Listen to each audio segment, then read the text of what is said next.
One night in Argentina, 3 girls are hanging out on a boat. Suddenly the sky turns dark and an aurora borealis appears in the distance. The sea starts shaking and one of the girls rushes inside to check the GPS, but it isn't working. A girl collapses and her friend tries to run to her. But the wind closes the door. When she looks through the window, she notices that both her friends are dead. In the city, 3 men are on their way to their weekly card game at a friend's house. However, the street is blocked by a protest and the crowd pushes on any car that tries to cross them. The trio has no choice but to take another path and eventually they reach Teno's house. He's happy to see Russo and Juan, but he scolds Russo for bringing his brother-in-law Omar. The group spends the night playing cards with Lucas, but they don't let Omar join them. And Teno gets annoyed when Omar keeps touching his stuff. Eventually it starts raining and the power goes out. Everyone grabs their phones and they're shocked to see that all their batteries are dead. Teno's flashlight doesn't work either, so they have to use an old gas lamp. Suddenly they hear some strange noises and Teno's wife Anna comes downstairs saying she saw a neighbor collapse outside. When they look out the window they discover it's snowing, which never happens in Buenos Aires. Not to mention it's summer now. The snow kinda looks like ash and Anna refuses to let Teno out, thinking there's something toxic in the air. As cars start crashing outside. The men try the landline phone, but it isn't working either.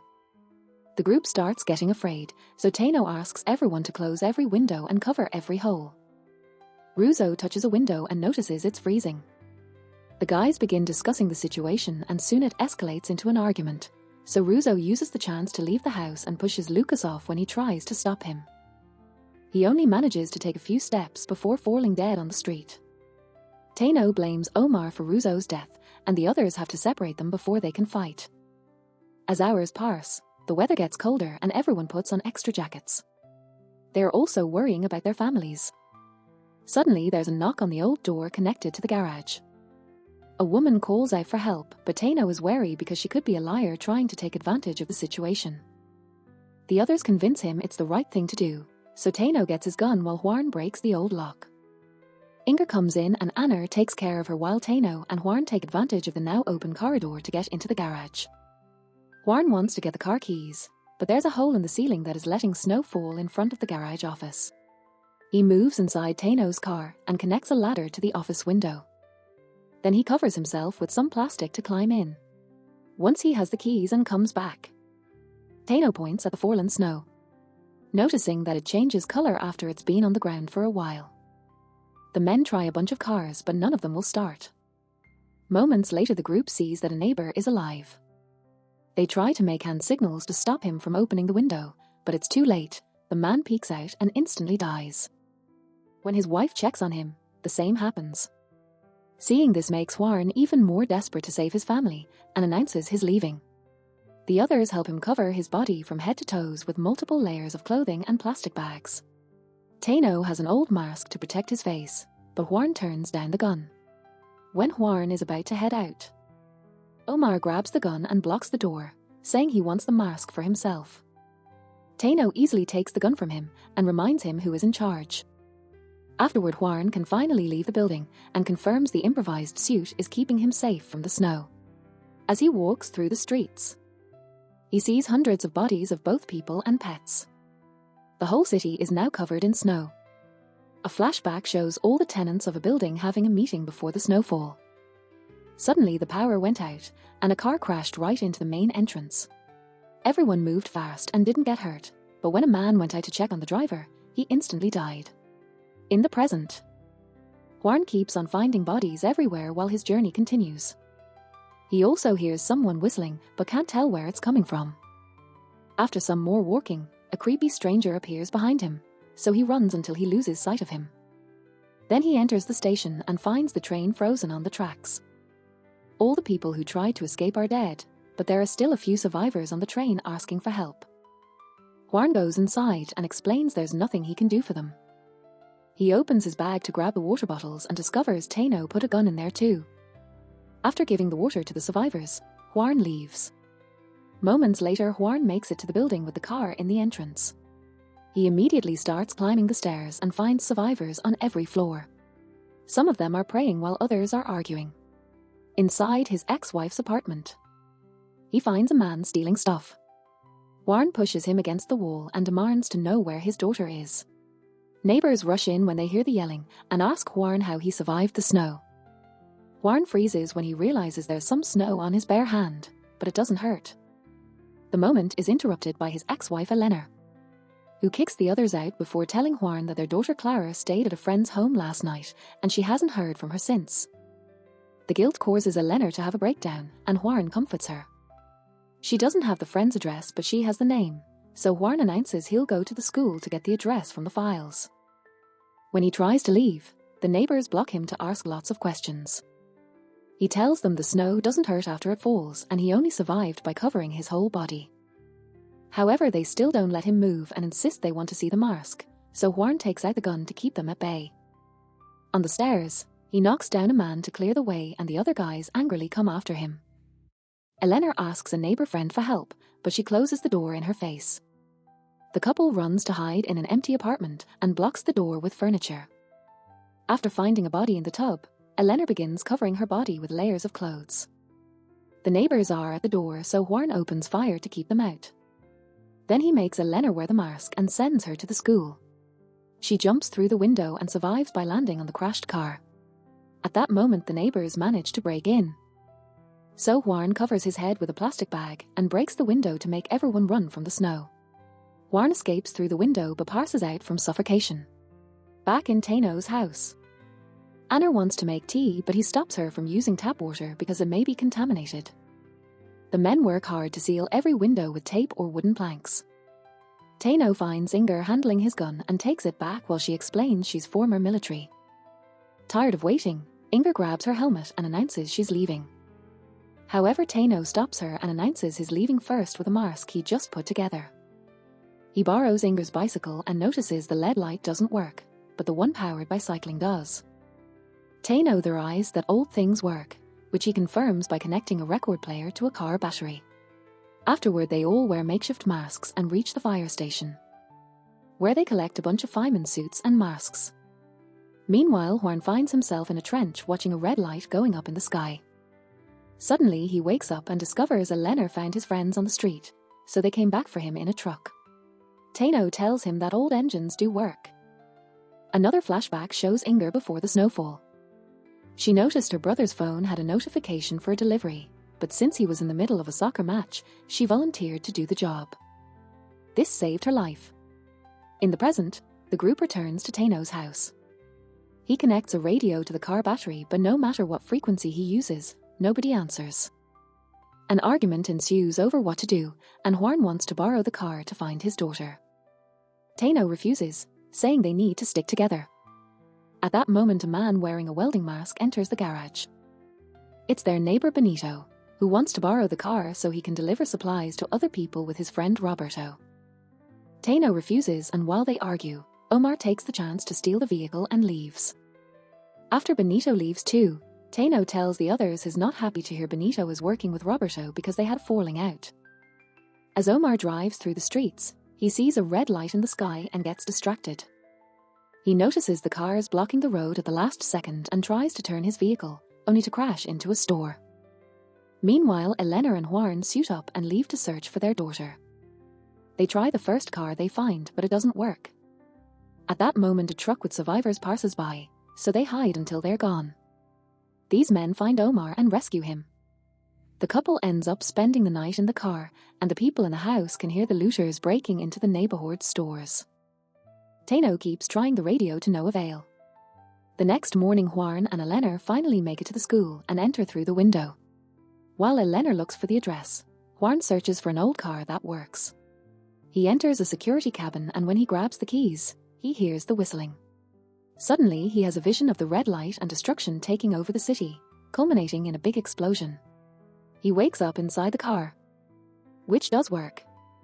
In the school, Eternaut hears some banging noises and finds Pablo in a closet. His friends locked him up as a prank.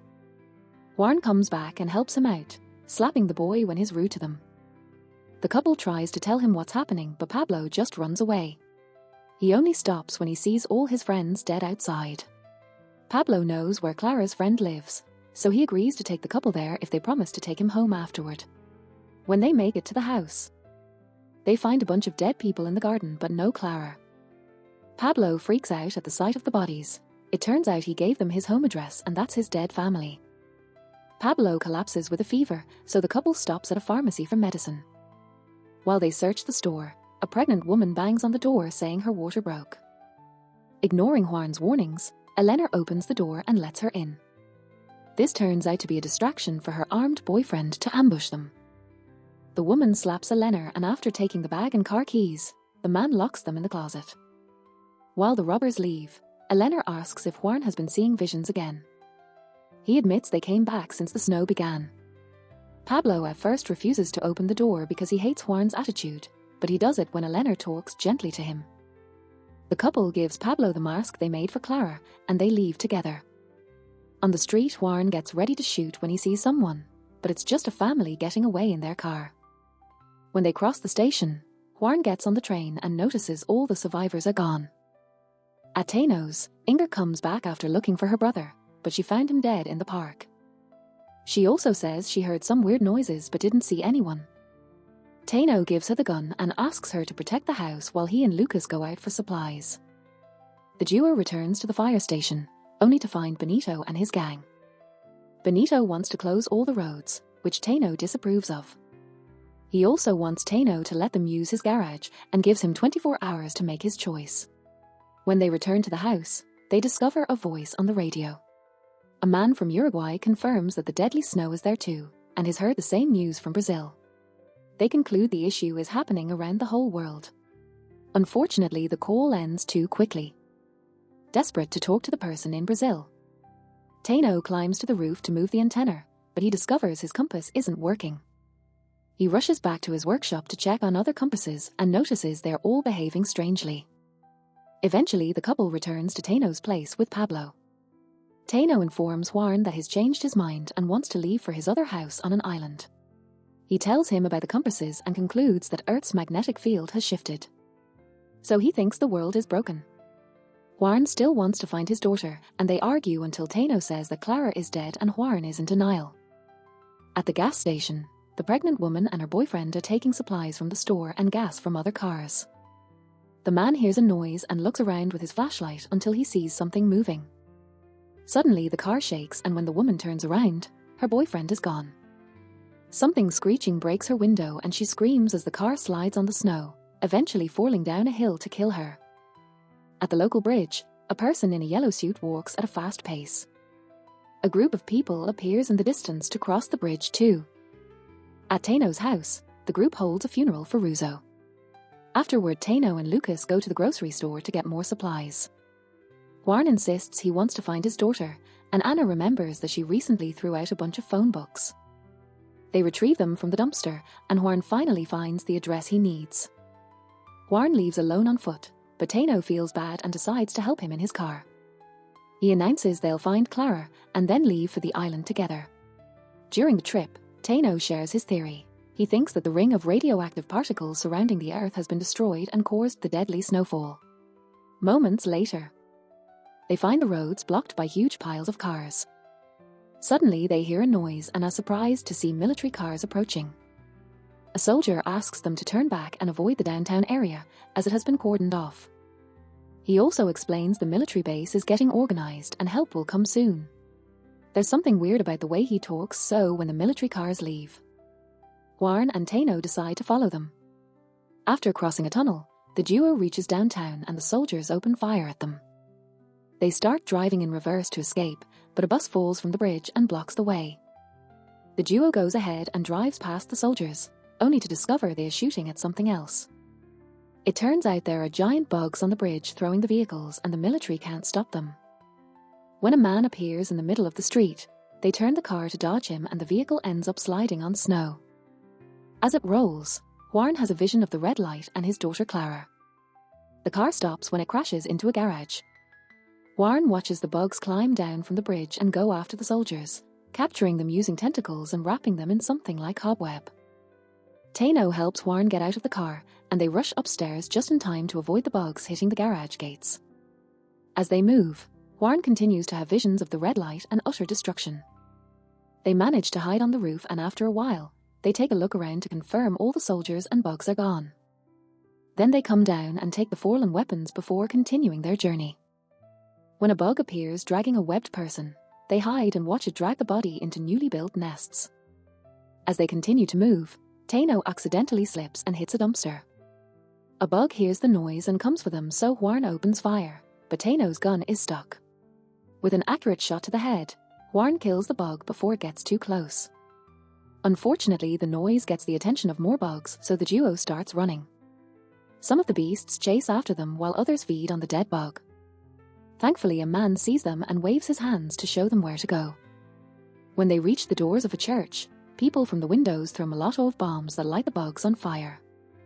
The man opens the door for them and they take a hidden tunnel into another room while avoiding the bugs in the main church area. They meet a nun who is taking care of a group of survivors that includes Omar. He tries to say that his former friends are dangerous to get them kicked out. The nun won't listen to him and instead takes them to the roof to show them the red lights. Apparently, the bugs arrived in them. Tano concludes it's an alien invasion and immediately starts running, intending to escape, but the nun stops him because he'll put them all in danger. In the evening, a group of explorers returns with some supplies, but they didn't manage to go too far because of the bugs. Tano believes that more intelligent aliens must be controlling the bugs. Juan tries to sneak out to find his daughter and is seen by Omar. So he grabs him by the neck to shut him up. Omar tells him that a man named Rengo remembers him from the Falkland War, but Juan doesn't recognize him. Then Omar also shares a rumor about a hidden tunnel at the border between downtown and the suburbs. Juan leaves the church through the back door and begins crossing town by climbing on roofs. He sees the red light and has a vision of the bugs marching towards something. In the church, the group is arguing about their next move. Some people want to leave, but the others think it's too dangerous. Juan comes back and announces he's found a working truck, so everyone agrees they must leave before the bugs find them. While the group gathers their supplies and covers themselves up, Juan talks to Rengo, who won't be coming with them. He and the nun are staying because they don't want to slow the group down. Juan tells him about his visions, since some of the destruction appears to match images from war. But Rengo hasn't had any. The group carefully crosses the street while the red lights provide visibility. There's a bug nearby, but it doesn't see them. They keep moving until they reach the border, and most of the group hides inside a bus while two men start breaking through an old wall to find the tunnel. One of the survivors is a mother with a baby, who at that moment starts crying. The noise gets the attention of the bugs, but fortunately the men finish breaking the wall and the group rushes to hide in the tunnel before they can be found. Juan stays in the bus with the mother, who silences the baby by feeding him. Suddenly the church bells start ringing, which Rengo and the nun are doing on purpose to distract the bugs. While the group crosses the tunnel, Rengo and the nun spread gas all over the church. Once all the bugs are inside, they throw a cigarette to cause a big explosion that lights the building on fire and kills them. At the border, the group reaches the other side and finds the truck Juan saw earlier. However, when they move it, a bug comes out of the car pile. It drags Tano away, but before it can spit the web, the survivors throw a smoke grenade that scares the bug away. There are more monsters coming through the bridge. So Juan opens fire while everyone runs to get on the truck. The beasts bring down a sign to climb down, but by then the truck is already driving away fast enough that they can't follow. As they leave, they see the church burning in the distance. Another vision shows a younger Juan attacking the enemy during the Falkland War. A huge explosion caused him to pass out, and in the morning he woke up in the trench surrounded by the bodies of his fellow soldiers. It was snowing and he could hear whistling. When he left the trench, he found his older self staring back at him. In the present, 5. Juan and Omar leave the group to return to Tano's house while the survivors continue driving to the military base. They can see people on the roofs, but they ignore them. Once inside, Juan is shocked to find Clara sleeping on Eleanor's lap just like in his visions. The family has a sweet reunion while Clara explains she came looking for him because she remembered he had his weekly card game here. Meanwhile, Roberto comes with some of Benito's men, saying they heard rumors about the bugs. When Tano confirms it and informs them they're leaving, Roberto offers a deal, his RV for Tano's house and garage, because they think they can fight the monsters. Tano gladly agrees. Once everyone is ready, the group gets in the RV and Tano notices that the yellow suit Clara used to come here is the one from his boat. As they drive away, they have to dodge a crazy car that is desperately trying to escape from town. Eventually, the group makes it to the pier, only to discover there's no water and the area is too muddy to drive through the river. On a fisherman's bucket, they notice a fish is still alive. Oma thinks they should also go to the military camp, but Juan and Tano decide they should drive north to try to find water there. If they don't, they'll consider a different plan. Before leaving, Tano goes to check on his boat. As they continue their journey, they see the crazy car from earlier crashed on the side of the road. The family appears to have been shot. When Clara wakes up, they ask her where she got the suit and the mask, but she doesn't remember wearing any of that. After a few hours of driving, they find a big mall where lots of people seem to be hiding, so they decide to spend the night there. While everyone settles down, Juan admits to Lucas that he is troubled by Clara's return because it feels unreal. Lucas just thinks the situation doesn't let him think clearly. During dinner, most people are happily chatting or dancing, but Juan is wary of so many strangers together. When a neurodivergent boy approaches Clara, she freezes for a few seconds before her hands start slapping. Her parents have to help her calm down and take her away to a tent.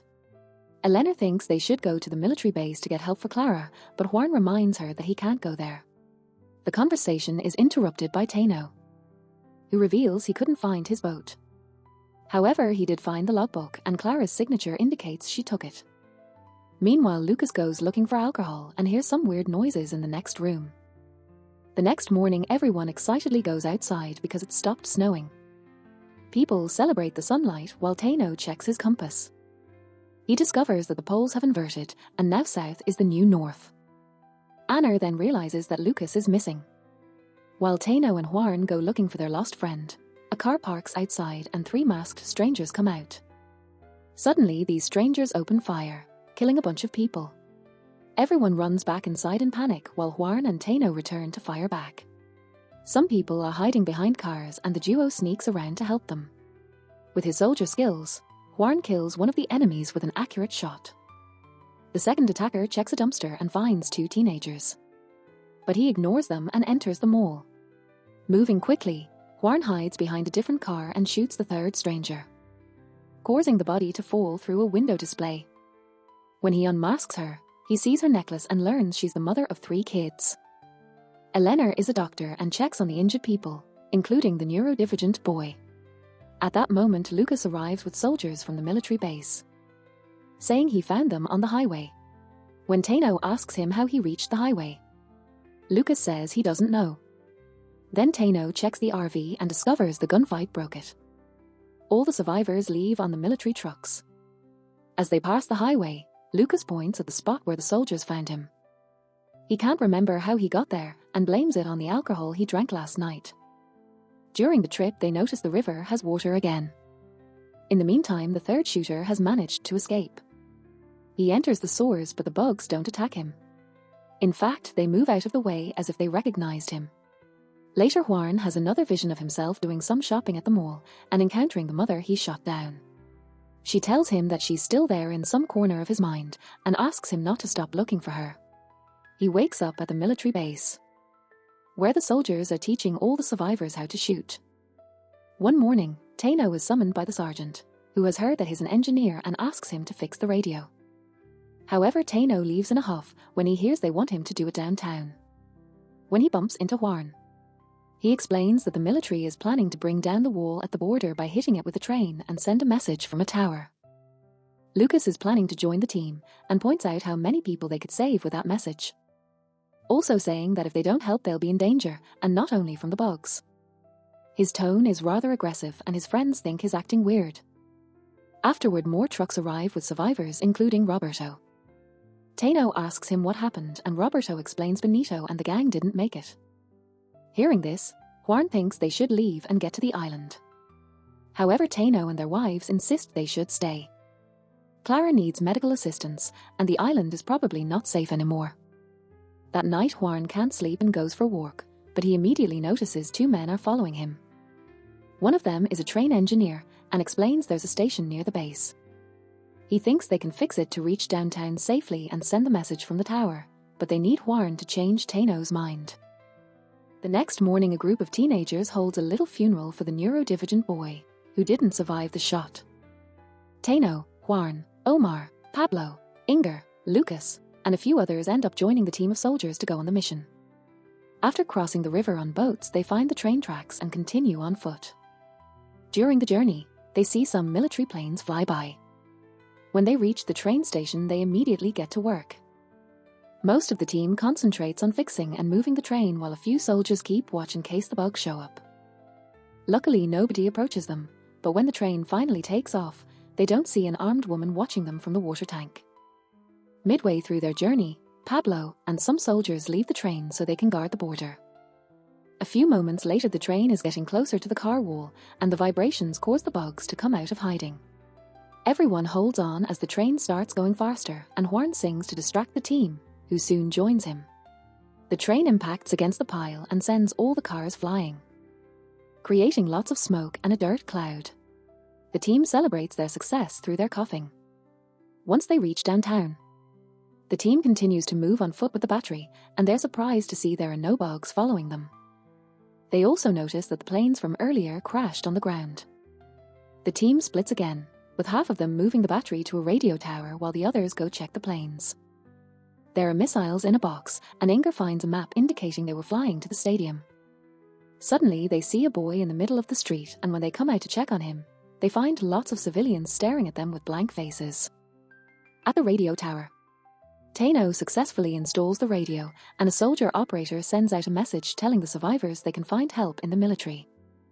Back at the base, they pick up the message on their radio, and the women notice the teenagers are leaving in a car. Soldiers shoot flares to confirm the message was received, and everyone celebrates. The excitement at the radio tower is killed when the group notices a blue glow coming from the stadium. Juan thinks they should go check it out, but a soldier points out that the plane team hasn't come back and they can't risk more people. At the tower entrance, the soldiers keep watch until a man from the plane team returns. Upstairs, Juan and his team wait inside an apartment, where they find a deck. They start playing, but Lucas isn't as good as usual and fails to remember the gestures involved in the game. When the others tease him, he snaps and grabs a knife, which he uses to stab Omar before running away. Juan and Eternaut chase him to the roof, where Lucas begins talking about someone listening to radio conversations and disrupting the plan. His friends don't understand his cryptic speech, but before they can ask for clarification, Lucas jumps. Eternaut has a breakdown as he watches his friend die, but Juan tells him to get moving because he's seeing lots of people moving strangely on the street. As they run downstairs, the radio operator and Omar join them, but the guards at the entrance are all unconscious. The group hides on the stairs while the plane team comes back to search the building. Once they reach the outside, they see a familiar survivor by the door. But when they call him, the man starts screaming to give away their location. A chase ensues, and Juan has to open fire to keep the incoming people back while his men close the gate behind them. Soon they reach the train and jump on as the driver makes it take off. The chasing crowd runs after it, but they aren't fast enough. Only one man gets close, and Juan shoots him down. During the trip, Juan realizes these people were behaving like the shooters at the mall. However, they let them send the message, so it seems it was a trap. He wants to investigate the stadium, and the driver soldier volunteers to come along, so he teaches Eternaut how to handle the train. Juan can't help thinking the driver looks familiar. The rest of the group will return to the base to warn the others and take care of Omar's wound. As the duo crosses the town, they hear gunshots in the distance. They search the area and find lots of people standing frozen in the park until some trucks come to pick them up. The bugs are walking around these people, who are shooting weapons as part of their training. Then the duo enters an abandoned building, and Juan has his visions again, which show him all the things he's been living the past few days. When they look out the balcony, Juan realizes why the soldier looks familiar, and his visions match the events. He's already lived all this.